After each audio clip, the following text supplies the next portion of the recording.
Hey tout le monde, j'espère que vous allez bien. Donc aujourd'hui on se retrouve dans une nouvelle vidéo et cette vidéo ça sera un update lecture.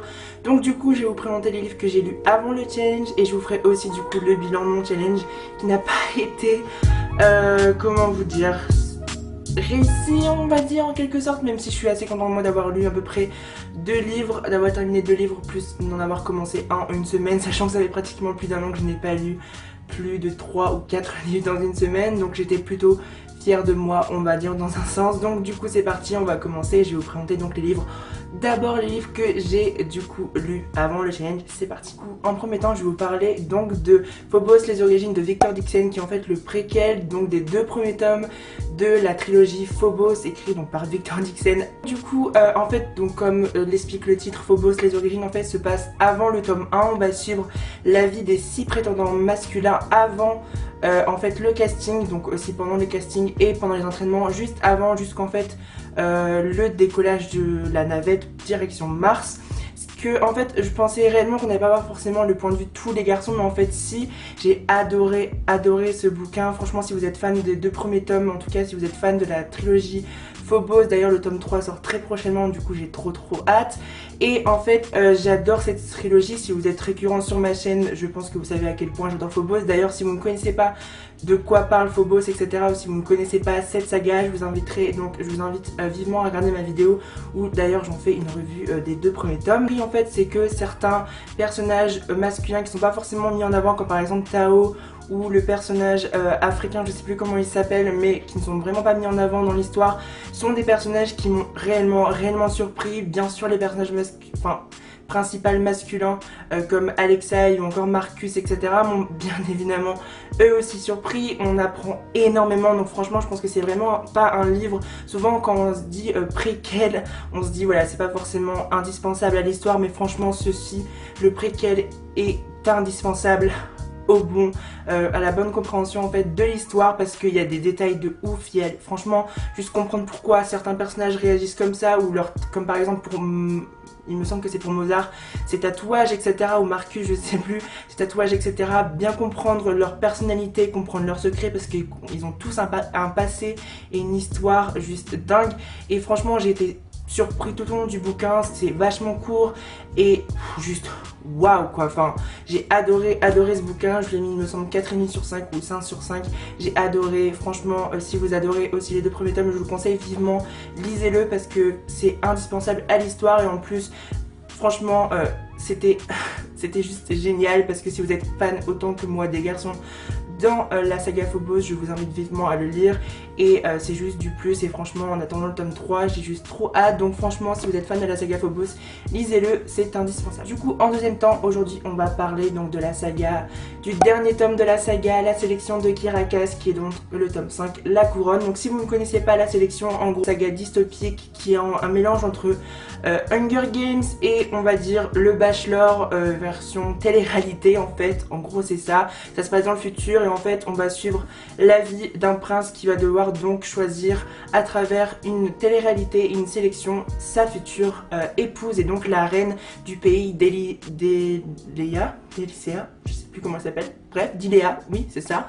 Et donc du coup dans la première partie de la saga, donc qui comporte du coup 3 tomes, on va suivre le point de vue de America qui est une prétendante, et on va suivre donc dans la deuxième partie de la saga en fait la descendance de Maxon, et qui donc on va retrouver du coup le point de vue de Edlin qui va donc devenir la future reine d'Iléa, qui va devoir à son tour devoir faire une sélection pour pouvoir trouver son futur prince et du coup le futur roi d'Iléa. Dans le tome 4 franchement j'avais vraiment pas trop aimé et pas du tout aimé voir le point de vue, en tout cas le personnage de Edlin, j'avais trouvé hyper agaçante, même si à la fin du tome 4 je commençais un peu à l'aimer.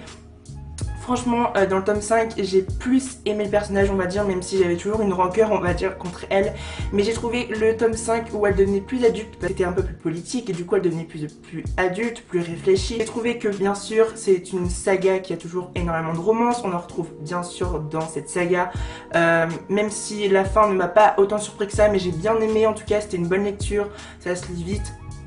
c'est simple, j'ai un petit peu plus apprécié ma lecture. C'est pas forcément mon livre préféré de la saga, pour moi les 3 premiers tomes resteront toujours mes favoris. Mais je trouve que c'est un bon tome de conclusion. On sent que c'était la fin de la saga et que franchement ça devait un peu s'arrêter maintenant. Je pense que s'il y avait encore un tome 6 à force, franchement ça devenait un petit peu long. Je trouve que c'est une bonne conclusion, c'est un beau tome final. Moi franchement j'ai bien aimé. C'est pas non plus mon coup de cœur, mais je trouve que c'était une bonne conclusion à la saga. Je vous conseille, si vous avez aimé le tome 4 ou si vous n'avez pas aimé forcément le tome 4, je vous invite quand même à lire le tome 5 parce que Edwin pour moi a un petit peu changé, son comportement est un peu plus mature, donc je vous invite quand même à le lire pour savoir ce qui va se passer à la fin, savoir comment se conclut la saga. Et donc franchement j'ai bien aimé ce bouquin, il me semble que je lui ai mis 3,5 voire 4 sur 5 sur Goodreads. Donc franchement je vous conseille, si vous avez lu les premiers tomes, je vous conseille de lire la deuxième partie de la saga qui est vraiment bien. Donc, ensuite on continue toujours avec un livre cette fois-ci que j'avais lu il y a hyper longtemps mais j'avais oublié de vous en parler. Et du coup je m'étais dit c'est pas grave, j'en parlais quand je parlais du tome 5 de la sélection. Du coup ce livre c'est la sélection, les histoires secrètes en fait, qui est un recueil de nouvelles et que la collection m'avait envoyé il y a maintenant il me semble pratiquement 5 mois et je vous avais toujours pas parlé en vidéo, mais je sais pas, même pas pourquoi, alors que j'avais bien aimé ce bouquin. Franchement c'était un bon recueil de nouvelles, le point de vue de la mère de Maxon, donc pendant sa propre sélection, du coup 2 sélections avant Edwin, et aussi le point de vue de Marley qui est une des prétendantes pendant la sélection, où en fait première trilogie, on va dire la première partie de la saga, donc pendant la sélection de Maxon, du coup de America aussi. Et en fait j'ai adoré ce petit recueil de nouvelles. Franchement moi, je suis un grand fan de la première trilogie, on va dire, de la sélection. J'avais adoré le personnage de Marley et je trouvais que c'était vraiment cool d'avoir son point de vue parce que je trouve que ça, du coup, ça apporte un œil nouveau vraiment sur l'histoire et de ce qui s'était passé en tout cas dans le tome 2 ou 3 il me semble, quand il y a quelque chose qui lui arrive, et je trouvais ça hyper cool. Pareil pour le point de vue en fait de la mère de Maxon, j'ai trouvé ça incroyable, enfin pas incroyable mais vraiment cool d'avoir son point de vue pendant sa sélection à elle, donc de comprendre pourquoi le père de Maxon est comme ça dans la première partie de la saga de la sélection. C'était vraiment un personnage que je détestais. La mère de Maxon, je la trouvais tellement adorable et j'ai adoré comprendre pourquoi le public aimait autant la reine, et franchement j'ai adoré. Par contre je vous conseille de le lire avant le tome 4 si vous n'avez toujours pas lu la deuxième partie de la saga. Je vous conseille de lire ce recueil avant, parce que sinon si vous commencez à lire le tome 4 ou le tome 5 et que vous lisez ce recueil là, vous allez devoir vous plonger pratiquement 3 générations avant, donc c'est assez compliqué on va dire, mais franchement c'est un bon recueil de nouvelles. Si vous êtes fan de la sélection, je vous le conseille, c'est un très bon livre. Donc j'ai mis 4,5 sur 5 sur Goodreads, donc franchement voilà, j'ai beaucoup aimé. Si vous êtes fan de la sélection, je vous le conseille vivement. Si vous êtes surtout fan de la première partie de la saga, je vous conseille vivement.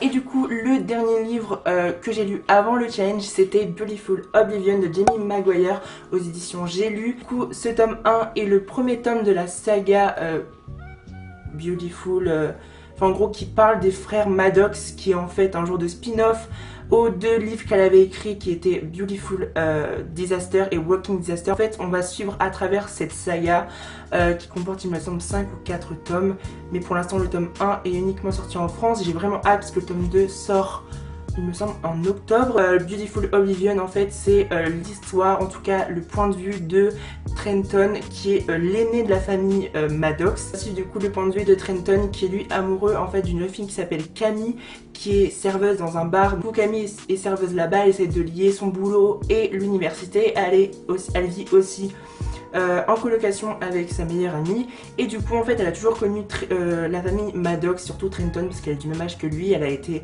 de la maternelle jusqu'au lycée avec lui. Elle connaît aussi la réputation des Maddox qui est un peu une famille où tous les mecs sont très beaux et qui surtout sont un peu des donjons, donc ils ont toujours des conquêtes etc, et ils viennent très souvent à son bar et ils partent souvent avec plein de filles. Donc voilà, du coup elle connaît un peu sa réputation, et pour elle voilà, Trenton c'est on va dire un mec qu'elle connaît, mais voilà, qui se passera pas grand chose en tout cas au début, c'est ce qu'elle pense. Comment cette histoire, elle sort déjà avec un mec qui s'appelle TJ, et donc qui vit lui par contre à Los Angeles, donc il se voit très rarement. Un jour en fait où Trenton donc va aller la voir au bar, va commencer en tout cas à lui payer un verre, commencer à parler etc, ils vont se voir. Beautiful Oblivion était très bien écrit, j'aurais peut-être préféré avoir le point de vue de Trenton, mais ça c'est encore autre chose. En tout cas j'ai trouvé que l'histoire était cool.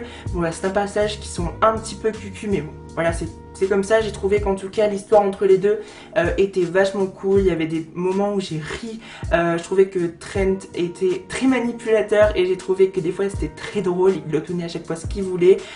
Camille, elle, était vraiment, elle a vraiment du caractère, etc. Enfin, je trouvais que c'était un bon personnage féminin, c'était pas une fille comme par exemple la copine de Travis dans Walking Disaster. Je trouvais que elle était trop chiante des fois, elle savait pas ce qu'elle voulait. Là, moi j'ai adoré, j'ai aimé le côté aussi un peu tatouage, art, etc. qui se dégageait dans ce bouquin. J'ai adoré, franchement c'est un très bon livre. Bon, il y a une fois une scène de sexe, mais voilà, c'est pas non plus dramatique, c'est normal, je trouve ça logique d'un sens, mais c'est pas non plus 50 nuances degrés, rassurez-vous. Franchement je vous le conseille, c'est un bon nu adulte, il y a une belle histoire d'amour, ça se lit très vite, c'est une écriture très simple mais très belle, franchement j'ai adoré et j'ai hâte de du coup avoir le tome suivant. En tout cas j'ai bien aimé la fin, je trouvais que le rebondissement à la fin était vachement cool, mais bon ça c'est autre chose. En tout cas je vous le conseille, je lui ai mis il me semble 3,5, non il me semble que j'ai mis 4,5 ou 4 sur 5 sur Goodreads, donc c'est que j'ai beaucoup aimé. Donc je vous le conseille vivement si vous aimez bien ou si vous voulez commencer le nu adulte, je vous le conseille vivement. Du coup maintenant on va passer au livre du challenge. Le premier livre que j'ai lu pour le challenge c'était pour le thème, le livre que tu as dernièrement acheté il me semble, Dernière étoile. C'était un livre que j'avais reçu dernièrement dans ma boîte aux lettres et du coup j'avais lu La Dernière étoile, donc c'est un gros livre il me semble, il fait à peu près 400 pages. Du coup La Dernière étoile est le dernier tome de la trilogie La Cinquième Vague écrit par Rick Yancey, pardon. Vous ne connaissez pas, en gros c'est un livre où on va suivre le point de vue en fait de Cassie qui est une jeune adolescente de 16 ans il me semble, et en fait jusqu'au jour elle vit une vie aux États-Unis normale, etc. Elle va au lycée, elle a son petit crush, etc. Enfin bref, elle essaie de détruire l'espèce humaine. En gros c'est ça, et du coup à travers 5 vagues différents, et du coup nous quand on commence le tome 1 on suit Cassie durant la première, enfin en tout cas pendant la 4ème vague, et du coup on va comprendre ce qui s'est passé, etc. Voilà, donc du coup j'attendais beaucoup du tome 3 parce que je me suis dit le tome 1 était ouf, le tome 2 un petit peu voilà, même si franchement je m'en souvenais pas et du coup j'ai dû regarder pas mal de vidéos, et du coup j'attendais beaucoup du tome 3 et franchement j'ai pas été déçue, j'ai trouvé que c'était une très bonne lecture. Ce qui m'a plu c'est que franchement on retrouvait le personnage de Cassie comme dans le tome 1, c'est-à-dire que c'est un personnage très fort, qui est, comment dire, qui a du caractère, qui est drôle, qui a du répondant, elle balance des pics, etc. Elle a du caractère, elle est badass. Et du coup j'avais hâte de la retrouver dans le tome 3 et j'espérais vraiment qu'elle soit comme dans le tome 1, et franchement elle est comme dans le tome 1. Ce qui est cool dans ce livre là et dans cette saga, c'est qu'on a le point de vue de pratiquement tous les personnages, et du coup ça c'est vraiment cool. Et franchement retrouver le personnage de Ben Parrish, j'ai beaucoup plus en tout cas apprécié le personnage de Ben Parrish que le personnage de Evan, alors que dans le tome 1 c'était un peu l'inverse. J'ai beaucoup aimé parce qu'il y avait pas mal d'action, il y avait du suspense, c'est un peu comme des montagnes russes en fait tout au long du bouquin. Ça j'ai beaucoup aimé parce que franchement tout au long du bouquin j'avais juste envie de savoir ce qui se passait à la fin. C'est un très bon auteur, il nous fout plein d'intrigues mais par contre il répond à très peu de questions, donc du coup c'est très frustrant. Enfin en tout cas ce qui est cool c'est qu'on a un épilogue, donc ça c'est plutôt cool. Voilà, on suit les personnages après l'invasion alien. J'ai trouvé que la fin en tout cas avant l'épilogue était plutôt logique, j'ai trouvé ça fin et bien joué de l'auteur d'écrire comme ça.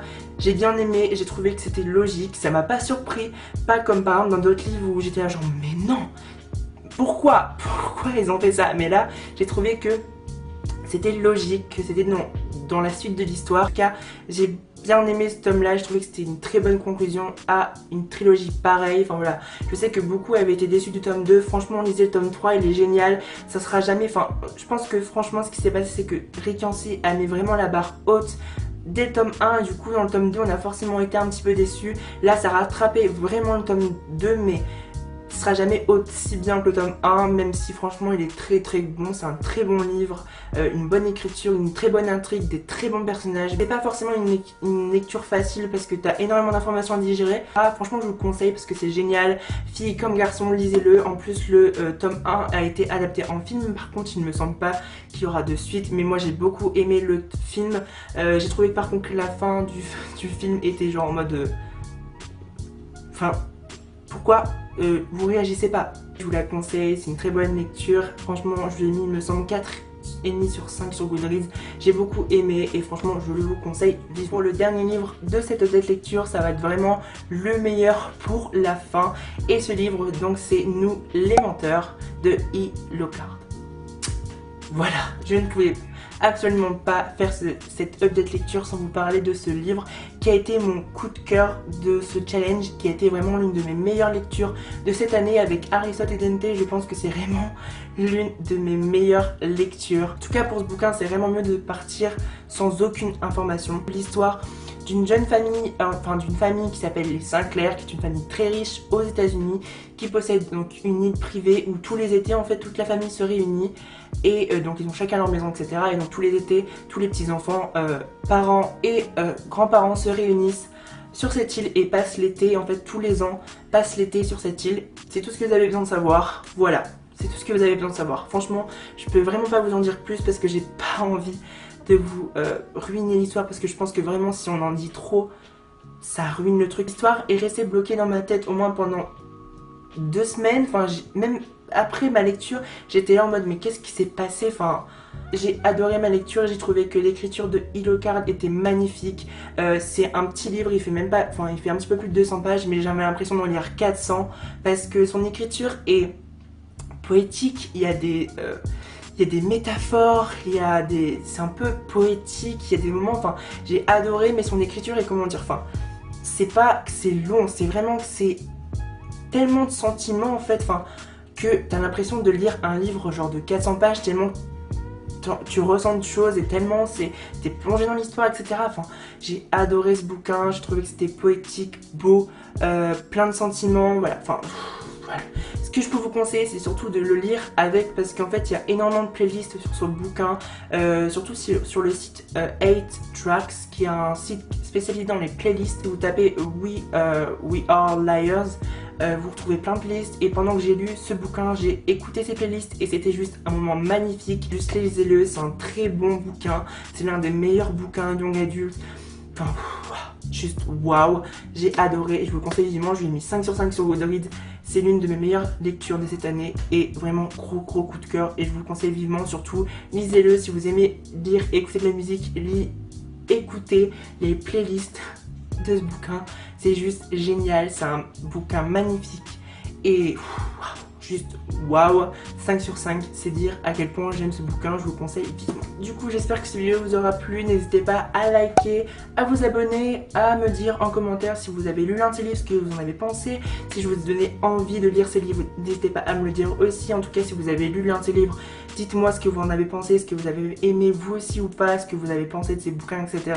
Dites-moi si vous avez réussi le challenge, dites-le moi aussi. Si vous n'avez pas réussi, dites-moi aussi. En tout cas, ça a été une très bonne aventure. J'espère que cette update lecture vous aura plu. Je suis désolée de ne pas vous en faire autant qu'avant, mais c'est parce que je lis beaucoup moins. Et en tout cas, c'est vraiment que des bonnes lectures en général. Donc c'était une très bonne vidéo. J'espère en tout cas qu'elle vous aura plu. Je vous fais des gros bisous et donc je vous dis à très bientôt sur ma chaîne.